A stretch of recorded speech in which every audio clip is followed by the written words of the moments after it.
આ તરફ રાજકોટના ઉપલેટામાં કમોસમી વરસાદથી વ્યાપક નુકસાન સર્જાયું છે। માવઠાથી ખેડૂતોની સાથે માલધારીઓની માઠી દશા જોવા મળી રહી છે।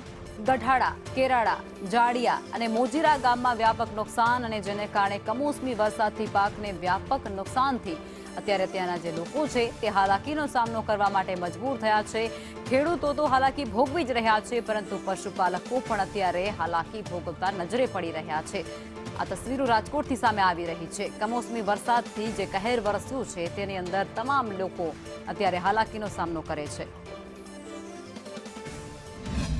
માંડવીમાં, કપાસમાં, તુવેરમાં, સોયાબીન અનેક પાકોમાં ખૂબ મોટી નુકસાન છે।